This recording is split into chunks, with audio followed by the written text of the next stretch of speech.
Upang katawanin ang tinig ng mga magsisipag-angat ng antas, atin pong pakinggan ang talumpati ni Binibining Daniel A. Calio, may pinakamataas na karangalan mula sa Baitang 10, pangkat Carnation.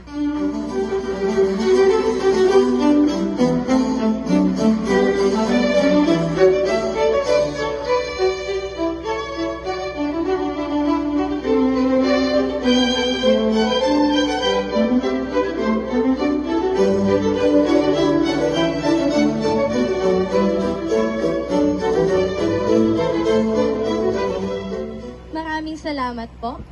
Sa pangunguna ng ating kagalang-galang na punong guro, Ginang Norin Insi Narciso, sa ating katulong na punong guro, Ginoong Joseph G. Labugen, sa ating pinagpipitagang panauhing pandangan, Ginoong Jerry C. Areta, sa ating inang tagamasid, Dr. Josephine M. Manzaga, sa kay Ginoong Patrick Bocalan, mga mahuhusay na ulong guro ng Amaya School of Home Industries, Ginoong Jose S. Custodio, Ginang Renalita S. Tapawan, Ginang Heidi B. Locero, Ginoong Greg Quindala, at Ginang Susana Arfojas, maging kay Ginang Frix Mel Fernandez, sa mga tapat at masigasig na guro ng ating paaralan, sa mga magulang na nagsilbi naming matibay na pundasyon, at sa mga kapwa ko mag-aaral, isang mapagpalang umaga po sa inyong lahat.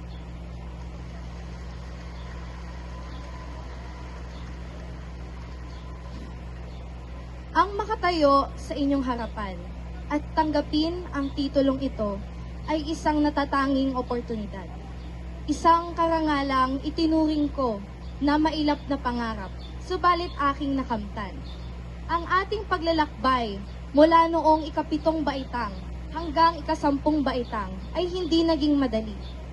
Saksi ang mga pader ng ASI sa ating mga sakripisyo, ang mga gabing walang tulog, ang mga hapon na puno ng pagod dahil sa pag-iensayo, at ang mga sandali ng pag-aalinlangan kung kaya ba nating lampasan ang bawat pagsubok.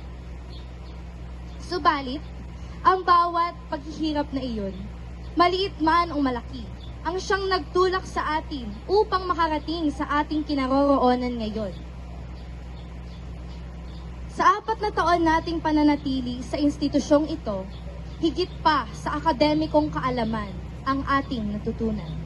Itinuro sa atin ng Amaya School of Home Industries na lumabas sa mga bagay na matagal na nating nakasanayan upang harapin ang bukas ng may talino at pagkatuto. Dito natin natuklasan ang 3 mahahalagang aral na siyang magsisilbi nating gabay sa hinaharap. Una, ang kahusayan na may karakter, na ang tunay na tagumpay ay hindi lamang nakabase sa matataas na marka, kundi pati na rin sa katapatan ng ating mga puso. Ikalawa ay ang katatagan sa harap ng kawalan ng katiyakan. Alam natin ang paghihirap ng bawat estudyante, ang bawat guro at ang bawat miyembro ng ating paaralan. Kaya naman, dapat natin itong pakahalagahan. Bukod pa dito, ang bawat pagkabigo, dahil wala naman talagang taong perpekto, ang hagdan patungo para sa isang mas matibay na bersyon ng ating sarili. At ikatlo, higit sa lahat at ang pinakamahalaga, ang pakikipagkapwa. Ang bawat alaala at samahang nabuo sa ating paaralan ay higit pa sa anumang material na gantimpala. At iyon ang tunay na mahalaga.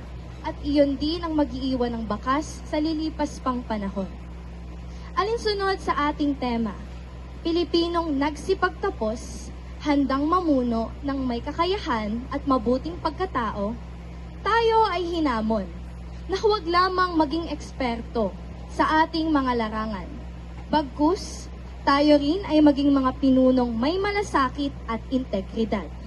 Ang tunay na pamumuno ay hindi nasusukat sa posisyon, kundi sa kakayahang magsilbi at maging mabuting halimbawa sa ating kapwa. Sa ating mga guro, punong guro, at kawani ng ating paaralan, tanggapin ninyo ang aming taus-pusong pasasalamat.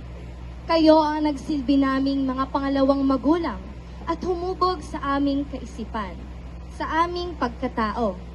Kayo ang isa sa pinakamahalaga naming sangkap para sa tagumpay. Sa amin namang mga magulang, ang parangal na ito ay karapat-dapat lamang na iaalay sa inyo. Kayo ang dahilan kung bakit kami nagpursigi, kung bakit kami natutong tumindig sa sarili naming mga paa, at kung paano mangarap. Ang inyong walang sawang pagsasakripisyo, patuloy na pagsuporta, pag-aaruga, at pagmamahal sa amin ang tunay na parangal. Kami ay mapalad na inyong ginabayan upang makarating sa kinaroroonan namin ngayon. Sa aking mga kapwa mag-aaral, habang tinatapos natin ang kabanatang ito ng ating buhay, naway lagi nating hangarin ang higit pa sa abot ng ating tanaw. Ang bawat halakhak na lilipas, ang bawat talakayan, at ang bawat kwentuhan, ang panghabang buhay na mag-iiwan ng marka sa ating mga puso. At syempre, sa mga taong itinuring nating pamilya sa loob ng buong taon, ang ating mga kamag-aral at kaibigan. Yakapin niyo sila ng mahigpit. Bigyan niyo sila ng taos-pusong pasasalamat. Iparamdam niyo ang inyong pagmamahal. Sila ang mga taong nagpatunay at nagturo sa atin na ang tunay na pamilya ay hindi lamang nakabigkis sa dugo, kundi sa ating pinagsamahan. Pagod, subalit may di mapawing ngiti habang magkakaakbay at magkakaagapay. Ngayong araw na ito ay ipagdiwang natin ang bawat isa. Huwag tayong hihinto sa pagbuo ng ating mga pangarap. Gaano man kahirap ang ating pagdaanan, isipin niyo na lamang na ito ay isang hagdan patungo sa tagumpay, na siyang unti-unting bubuo sa mga hinahangad natin para sa kinabukasan. Hawak ninyo ang sarili ninyong mga kwento, kaya't isulat niyo ito ng may dangal at tapak. Huwag niyong kakalimutan, tayo ay mga Pilipinong nagsipagtapos na handang harapin ang mundo. Handang mamuno, handang magsilbi ng may mabuting pagkatao. Piliing maging mabuting tao lalo na sa mga panahong mahirap sumandigan. Palaging mangarap. Magsilbi kang inspirasyon sa bawat taong makakasalumuha mo. Sa iyo magmumula ang pagbabago at ang pag-asa sa isang matatag na bukas. Muli isang malawalhating pag-angat-antas sa ating lahat. Maraming salamat, Amaya School of Home Industries, Padayon, Batch 2025-2026.